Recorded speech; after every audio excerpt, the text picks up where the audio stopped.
குரு பகவானே சரணம். ஓம் ஸ்ரீ குருभ्यो நமः. வக்ரதுண்ட மகாகாய சூரியகோடி சமப்பிரப நிர்விக்னம் குருமே தேவ சர்வகாரியேஷு சர்வதா. மார்ஸ் மீடியா நேயர்கள் உங்கள் எல்லாரையும் இந்த பதிவில் நான் சந்திக்கிறதுல பெருமகிழ்ச்சி அடைகிறேன்.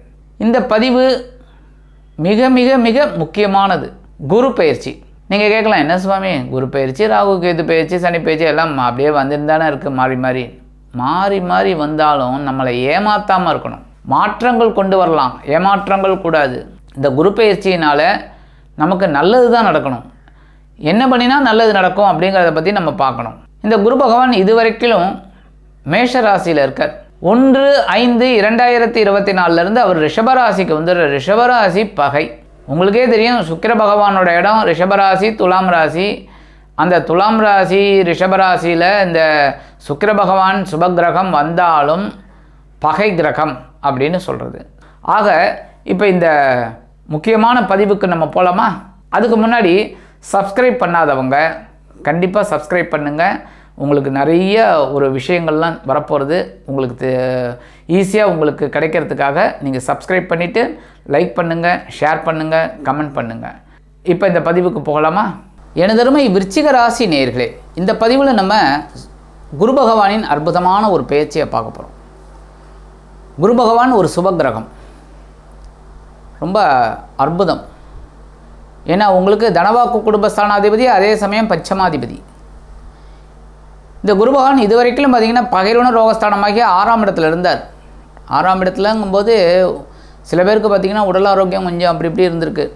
திடீர்னு இது எதிர்பாராமல் ஒரு இன்சிடெண்ட்டு, ஆஸ்பத்திரியில் இருக்கிற மாதிரி சில பேருக்கு சிச்சுவேஷன். அதுக்கப்புறம் அட்மிஷன் அது இதுன்னு போய் ஓரளவுக்கு சரியாகி டிஸ்சார்ஜ் ஆகி வந்திருக்கீங்க. சில பேருக்கு பார்த்திங்கன்னா கடன் சுமை உட்காந்துருக்கு. எதிர்பாராத சில செலவுகள் வரும்போது கடன் வாங்குற மாதிரி தான் ஒரு சிச்சுவேஷன், அந்த மாதிரி வாங்கியிருக்கீங்க.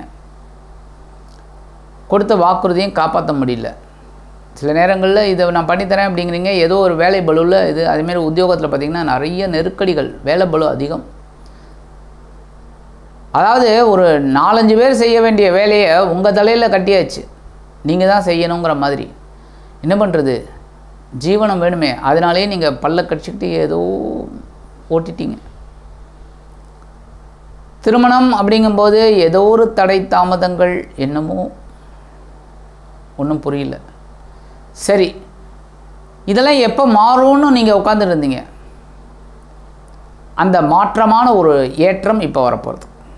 1/5/2024 இந்த குரு பகவான் இப்போ உங்களுக்கு களத்திரஸ்தானமாக 7ஆம் இடத்துக்கு வந்துடுவார். 7ஆம் இடம் அப்படிங்கும்போது அந்த பகை கிரகமான சுக்கிர பகவான் வீட்டில் தான் வரார். ஆனால் 7ஆம் இடம்ங்கிறதுனால புனிதமான ஒரு இடம். அந்த இடத்துல அவர் உட்காந்துக்கிட்டு சில சுபகாரிய நிகழ்ச்சிகளில் தான் நடந்து கொடுப்பார். அதேமாரி உத்தியோகத்தில் இருக்கிறவங்களுக்கெல்லாம் ஒரு உயர்வுகளை கொடுப்பார். தனவரவு இப்போ தாராளமாக வரும், மனசில் சந்தோஷம் இருக்கும். நீங்கள் அந்த பகைருண ரோகஸ்தானத்தில் ஒர்க் பண்ணதெல்லாம் இப்போ வீண் போகாது. இப்போ உங்களுக்கு அது ஒரு பெரிய மாற்றத்தை கொடுக்கும். அதுமாரி தொழில் வியாபாரமும் கடுமையாக போராடி இருக்கீங்க. போராட்டம் வாழ்க்கையே போராட்டங்கிற மாதிரி பண்ணியிருக்கீங்க. அதெல்லாம் இப்போ மாறி உங்களுக்கு ஒரு சாதகமான ஒரு சூழ்நிலை தொழில் வியாபாரத்தில் இருக்கும். தொழில் வியாபாரம் நல்லபடியாக நடக்கும். சில பேருக்கு பார்த்திங்கன்னா புதுசாக தொழில் தொடங்கக்கூடிய ஒரு வாய்ப்புகளும் உருவாகும். குழந்தைகளின் மூலம் இருந்து வந்த மனக்குழப்பங்கள் குறையும். குழந்தைகளின் திருமண யோகம், அதாவது திருமண வயதில் இருக்கும் குழந்தைகளுக்கு, அவங்களுக்கெல்லாம் ஒரு நல்ல ஒரு வரன்கள் அமையும். குடும்பத்தில் சுபகாரிய பேச்சுக்கள் நிறைவேறும். குடும்பத்தில் மங்களகரமான ஒரு சூழ்நிலை இருந்துக்கிட்டே இருக்கும். சில பேருக்கு பார்த்திங்கன்னா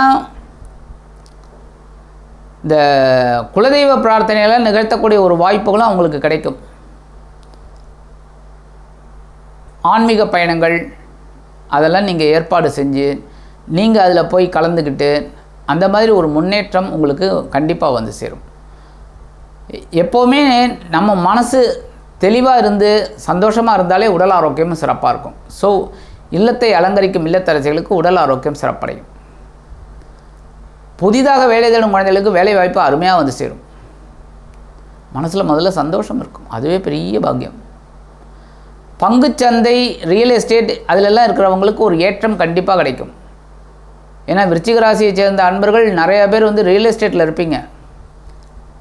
அவங்களுக்கெல்லாம் ஒரு உயர்வுகள் கிடைக்கும். அதேமாதிரி கல்வித்துறையில் வேலை பார்க்குறவங்களுக்கெல்லாம் எதிர்பார்க்குற ஒரு உயர்வுகள் இப்போ கண்டிப்பாக கிடைக்கும். ரொம்ப நாளாக கோரிக்கைகள் அதெல்லாம் நடக்கலை, இப்போ நடக்கும், அற்புதமாக கிடைக்கும். அரசாங்கத்துறையில் வேலை பார்க்குறவங்களுக்கெல்லாம் எதிர்பார்த்த ஒரு இடமாற்றம் இதெல்லாம் வந்து கிடைக்கிறதுக்கு இன்றைக்கி இந்த தடவை ரொம்ப வாய்ப்புகள் கூடி வரும். கணவன் மனைவிக்கிடையே இருந்து வந்த கருத்து பேதங்கள்லாம் விலகும். குடும்பத்தில் சந்தோஷம் இருந்தாலே பேதங்களுக்கு ஏது வழி? ஆக இந்த கலத்திரஸ்தானத்தில் இந்த குரு பகவான் வந்தோடனே கெட்டி மேளம் கொட்ட ஆரம்பிச்சிடும். கல்யாண நாள் பார்க்க சொல்லலாமா, நாம் கையோடு கை சேர்த்து கொள்ளலாமா, செல்லாத இடம் நோக்கி செல்லலாமா, சிந்தாமல் சிதறாமல் அல்லலாமா. அந்த மாதிரி தாராளமாக கல்யாண நாள் பார்த்துடலாம்.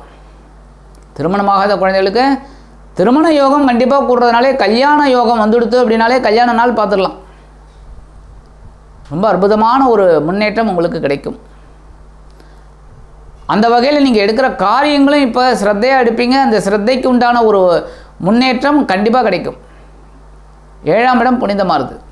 அடுத்தபடியாக உங்களோட பார்வைகள், அந்த குரு பகவானின் பார்வைகள் உங்களுக்கு எந்த அளவில் உபயோகமாக இருக்கும் அப்படின்னு பார்த்தீங்கன்னா, பஞ்சமஸ்தானமாகிய 5ஆம் பார்வை உங்களுக்கு எங்கே விழுதுன்னா லாபஸ்தானத்தில் விழுது. அற்புதம். 11ஆம் இடம், 11ஆம் இடத்துல கேது இருந்துட்டு உங்களுக்கு சில ஆன்மீக விஷயங்களில் ஈடுபாடை கொடுத்து உங்களுக்கு உயர்வுகளை கொடுத்துக்கிட்டு இருக்கார்.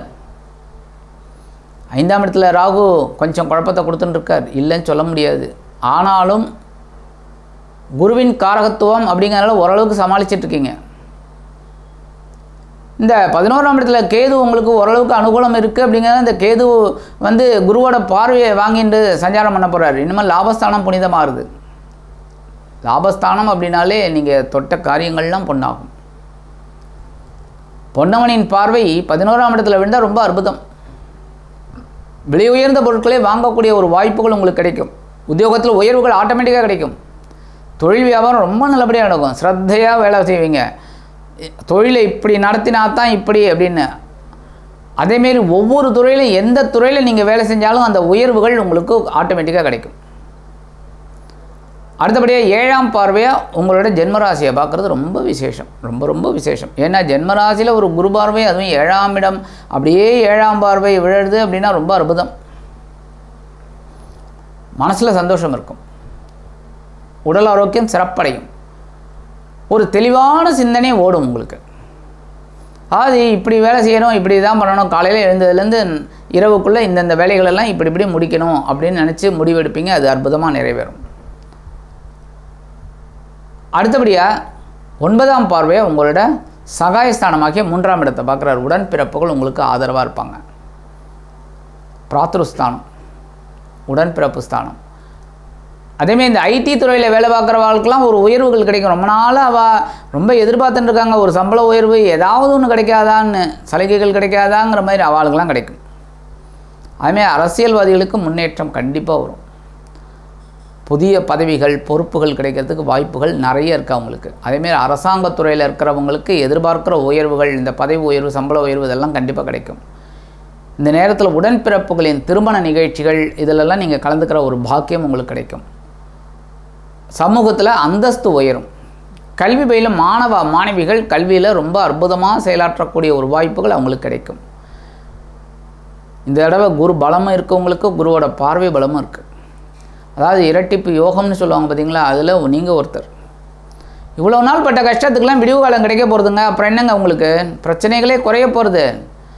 பழைய பிரச்சனைகளை பார்க்காதீங்க, வரப்போகிற பிரச்சனைகளையும் பார்க்காதீங்க. நிகழ்கால பிரச்சனை இன்றைக்கி என்ன அதை மட்டும் பாருங்கள் போகிறோம். ஏன்னா நேத்தி பிரச்சனையை நீங்கள் ஒன்றும் பண்ண முடியாது, பிரச்சனை முடிஞ்சு போச்சு. இன்றைக்கி பிரச்சனை ஓடின்னு இருக்கு, நாளைக்கு என்ன பிரச்சனை வரும் அப்படின்னு தெரியாது. அதையே நம்ம போட்டு குழப்பிக்கணும், மனம் கலங்கணும். கலங்காதே மனம் கலங்காதே, அப்படியே ஆட்டோமேட்டிக்காக போயிட்டுங்க. அதுவும் இப்போ நல்ல டயத்தை உபயோகப்படுத்திக்கோங்க. அதுதான் நான் சொல்கிறேன், உபயோகப்படுத்திக்கோங்க. வர்ற வாய்ப்புகளை தவற விடாதீங்க. யாராக இருந்தாலும் சரி, அரசியல்வாதியாக இருந்தாலும் சரி, கலைத்துறை நண்பர்களாக இருந்தாலும் சரி, யாராக இருந்தாலும் கிடைக்கிற வாய்ப்பை தவற விட்டுறாதீங்க. உத்தியோகத்தில் இருக்கிறவங்களுக்கெல்லாம் அதே தான் நான் சொல்கிறேன். தொழில் வியாபாரத்தில் இருக்கிறவங்களுக்கும் அப்படித்தான். குடும்பத்தில் பிரச்சனைகள் கண்டிப்பாக குறையும். அதேமாரி மனசில் சந்தோஷம் இருக்கும், கவலைப்பட வேண்டிய அவசியமே இல்லை. அற்புதமான ஒரு காலகட்டம். திருமண யோகம், சுபகாரிய நிகழ்ச்சிகள் அற்புதமாக நடைபெறக்கூடிய காலகட்டம். ஆக இந்த குரு பகவான் களத்திரஸ்தானத்தில் வந்து களத்திர குருவாக உங்களுக்கு பல விதங்களிலும் ஏற்றங்களை கண்டிப்பாக கொடுப்பார் என்று கூறி விடைபெறுகிறேன். நன்றி, வணக்கம். மீண்டும் ஒரு அருமையான பதிவில் நான் உங்களை மனமகிழ்ச்சியோடு சந்திக்கிறேன். வாழ்த்துக்கள். வாழ்க வளமுடன். இந்த சேனல் உங்களுக்கு பிடிச்சிருந்தா மறக்காம சப்ஸ்கிரைப் பண்ணுங்க, ஷேர் பண்ணுங்க, லைக் பண்ணுங்க, கமெண்ட் பண்ணுங்க.